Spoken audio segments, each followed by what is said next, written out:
یہ شخص اس کاروبار سے متعلق ہر شے کا ذمہ دار قرار پاتا اور اس کی کوئی حد نہیں تھی۔ اس حقیقت میں کوئی دو رائے نہ ہوتی۔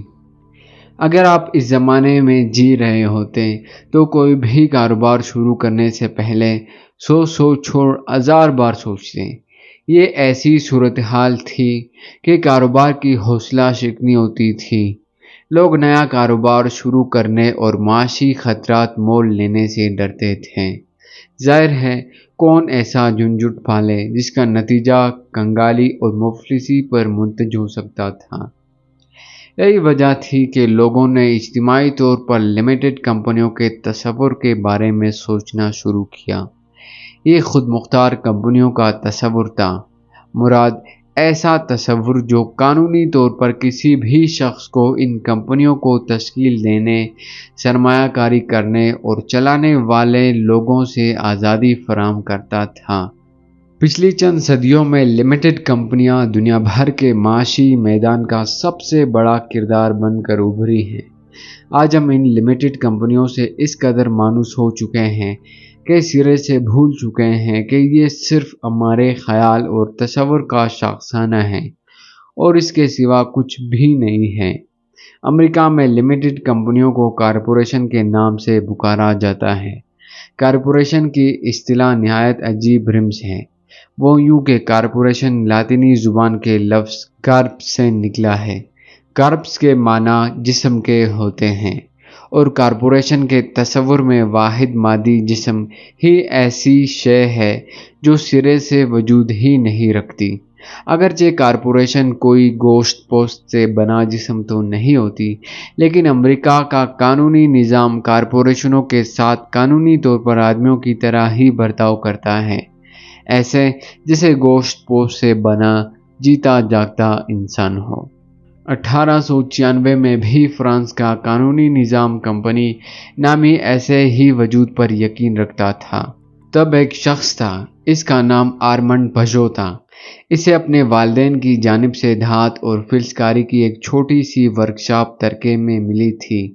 اس ورکشاپ میں چھوٹے پیمانے پر سپرنگ، آریاں اور سائیکل بنائی جاتی تھیں۔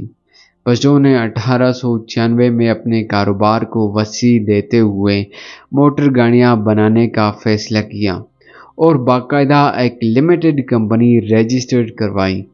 اس نے کمپنی کا نام اپنے ہی خاندانی نام پر پژو رجسٹر کرایا۔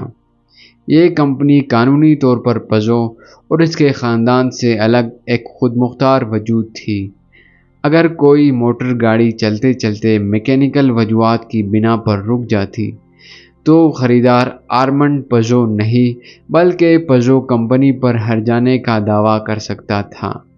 پژو کمپنی نے ورکشاپ میں توسیع اور شوروم بنانے کے لیے لاکھوں فرانسیسی فرانک کا قرض لیا، لیکن اگر یہ کمپنی دیوالیہ ہو جاتی تو آرمنڈ پژو قرض خواہوں کو ایک پائی بھی واپس ادا کرنے کا حقدار نہیں تھا، کیونکہ قرضہ آرمنڈ پژو نامی شخص نے نہیں بلکہ پژو نامی کمپنی نے اٹھایا تھا۔ آرمنڈ پژو 1915 میں بیمار پڑ کر انتقال کر گیا، لیکن پژو کمپنی آج بھی زندہ ہے اور کلیشے تندرست اور اچھی صحت کی حامل ہے، یعنی خوب منافع کما رہی ہے۔ آرمنڈ پژو نے پژو کمپنی کی تخلیق کیسے کی؟ اس کا جواب یہ ہے کہ آرمنڈ پژو نے پژو کمپنی کو ایسے ہی پیدا کیا جیسے نوع انسانی کی تاریخ میں پادریوں نے خدا اور جادوگروں نے بھوت پریت اور بدروحوں کے تصور کو پیش کیا تھا۔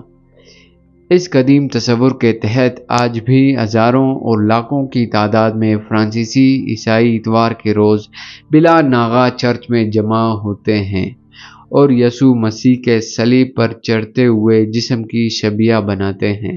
کروڑوں لوگ آج بھی بھوت پریت اور آسے پر یقین رکھتے ہوئے ہر روز کبھی دن اور کبھی رات میں ٹوٹکے کرتے ہیں۔ ان تصورات کے آج بھی قائم رہنے میں اصل ہاتھ ان قصوں، داستانوں اور حکایات کا ہے جو لوگ ایک دوسرے کو بار بار سناتے ہیں اور ان پر یقین رکھتے ہیں۔ عیسائیوں کے یہاں کئی مسالک اور فرقے بھی ہیں۔ ہر فرقہ، مثال کے طور پر فرانس کے کیورے عیسائی فرقے کے پارش چرچ کے لیے یسوع مسیح کی زندگی سے متعلق وہ حکایت سب سے اہم اور قطعی تصور کی جاتی ہے جو کیتھولک چرچ نے سنا رکھی ہے۔ اس حکایت کی روح سے اگر کوئی کیتھولک پادری غسل کر کے پاک صاف ہو کر مقدس پوشاک پہن کر سچے دل اور پوری لگن کے ساتھ صحیح وقت اور صحیح جگہ پر بالکل ٹھیک ٹھاک لہجے، تلفظ اور مخصوص انداز کے ساتھ درست الفاظ ادا کرے تو دنیا کی معمولی مادی چیزیں جیسے ڈبل روٹی اور شراب خدا کے اوتار کی صورت گوشت اور پوست میں ڈھل جاتی ہیں۔ پادری بآواز بلند لاطینی زبان میں وہ الفاظ ادا کرتا ہے جس کے معنی ہے یہ میرا جسم ہے، اور نٹ سے سامنے پڑی ڈبل روٹی اور شراب یسوع مسیح کے گوشت میں ڈھل جاتی ہے۔ اس پادری کو جب اس فرقے کے لاکھوں عیسائی دیکھتے ہیں کہ اس نے پاک صاف ہو باقاعدہ تیار ہو کر نہایت تندہی اور انماک سے اس کارروائی پر عمل کیا ہے، تو وہ ایسا پیش آتے ہیں کہ جیسے خدا سچ مچ حقیقت میں زمین پر اتر آیا ہے اور وہ اب اس مقدس ڈبل روٹی اور شراب میں سمو گیا ہے۔ پژو کمپنی کے معاملے میں اہم حکایات یا مفروضہ وہ تھا جو فرانس کے نظام قانون نے وضع کر رکھا تھا۔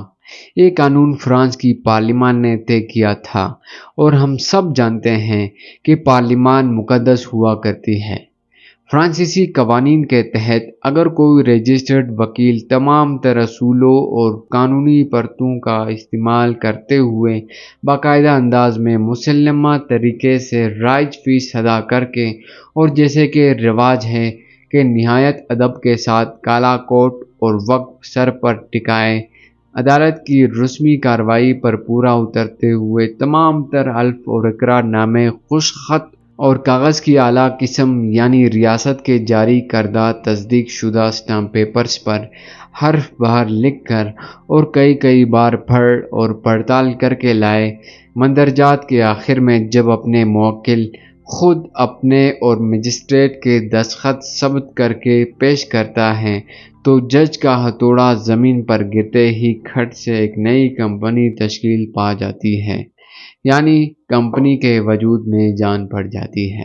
1896 میں جب آرمنڈ پژو نے ایک نئی کمپنی بنانے کا ارادہ کیا تو اس نے اس سارے عمل کو پورا کرنے کے لیے ایک وکیل کی خدمات بھاڑے پر حاصل کی، جس نے مندرجہ بالا ساری رسوم پوری تندہی سے ادا کی۔ جب وکیل نے صحیح طریقے سے سارے شائر پورے کر لیے تو فرانس کے لاکھوں شہری یکدم ہی ایسا برتاؤ کرنے لگے جیسے پژو کمپنی سچ مچ ایک زندہ اور جیتا جاگتا جی ہے، گویا یہ حقیقی وجود کی مالک کوئی ہستی ہے۔ لیکن افسانوی قصوں اور حکایات کو مؤثر طریقے کچھ ایسے بنا کر سنانا کہ لوگ یقین کریں، یہ اتنا آسان کام بھی نہیں ہے۔ اصل مسئلہ کہانی سنانے کا نہیں ہے، بلکہ لوگوں کو اس پر یقین کرنے پر آمادہ کرنے سے تعلق رکھتا ہے۔ تاریخ کا تقریباً حصہ ایک ہی سوال کے گرد گھومتا ہے، اور وہ ہے کہ آخر لاکھوں اور کروڑوں لوگوں کو خداؤں، قوموں یا لمیٹڈ کمپنیوں پر یقین لانے کے لیے کیسے قائل کیا جائے۔ لیکن جب لوگ یقین لے آتے ہیں تو اسے آدمی کو بے پناہ طاقت اور دسترس مل جاتی ہے، کیونکہ لاکھوں اور کروڑوں اجنبی مل کر مشترکہ منزل کا نشان ڈھونڈ سکتے ہیں۔ آپ خود سوچیں، صرف حقیقت میں پائی جانے والی چیزوں جیسے پہاڑوں، دریاؤں، درختوں اور شیروں کے بل بوتے پر ریاستیں تشکیل دینا، چرچ کے تصورات کھڑے کرنا یا قانونی نظام وضع کرنا کس قدر مشکل ہوتا، بلکہ کہیے یہ ناممکن تھا۔ سالہ سال سے آدمی نے کہانیاں اور قصے گھڑنے، تصورات پالنے میں خوب ترقی کی ہے۔ اب ہم غیر معمولی طور پر انتہائی پیچیدہ اور جال در جال کہانی بن سکتے ہیں۔ کہانیوں اور حکایتوں کے تہ درتے اس جال میں پژو کا قصہ نہ صرف یہ کہ وجود رکھتا ہے بلکہ انتہائی طاقتور بھی ہے۔ لوگ ان قصوں، داستانوں، مفروضوں اور حکایات کی مدد سے جو کہانیوں کے جال بنتے ہیں، علمی حلقوں میں اسے فکشن، سماجی ترتیب یا سب سے بہتر نام تصوراتی حقیقت سے پکارا جاتا ہے۔ کوئی بھی تصوراتی حقیقت جھوٹ نہیں ہوتی۔ جھوٹ تو یہ ہے کہ میں قصہ کچھ ایسے گڑھ لوں کہ میں نے آج صبح دریا کے کنارے ایک شیر دیکھا تھا، جبکہ اصل میں سچ یہ ہے کہ میں جان بوجھ کر غلط بیانی کر رہا ہوں، ورنہ دریا کے کنارے کوئی شیر وغیرہ نہیں تھا۔ جھوٹ بولنا کوئی اتنی اہم شے بھی نہیں ہے۔ ارے بندے اور بن مانس بھی جھوٹ بول سکتے ہیں۔ مثال کے طور پر ہرے بندروں کو تحقیق کے دوران جھوٹ بولتے دیکھا جا چکا ہے۔ سائنسدانوں نے مشاہدے کے دوران دیکھا کہ ایک ہرا بندہ چیختا محتاط رہو شیر ہے، حالانکہ اس وقت ارد گرد کوئی شیر نہیں تھا۔ لیکن چھوٹے بندر کی اس غلط بیانی اور جھوٹ موٹ چیخنے کا اسے فائدہ یہ ہوا کہ وہ بندر جن کے ہاتھ کچھ کھیلے آ گئے تھے فوراً ہی ڈر کر درختوں پر چڑھ گئے، اور دروغگو بندر کو کھیلوں کی وافر مقدار میں سے چند اپنے لیے ہتھیانے کا نہایت آسان موقع مل گیا۔ جھوٹ کے برعکس تصوراتی حقیقت ایسی شے ہے جس میں کسی تصور، خیال یا سوچ پر سب کے سب افراد اجتماعی طور پر یقین رکھتے ہیں۔ جب تک سب لوگ اس پر یقین دہرے رہتے ہیں، تصوراتی حقیقت دنیا میں اپنی اصل طاقت دکھاتی رہتی ہے۔ شیر نما آدمی کا مجسمہ ساز بھی دل و جان سے ایک شیر نما آدمی کی روح پر یقین رکھتا ہوگا۔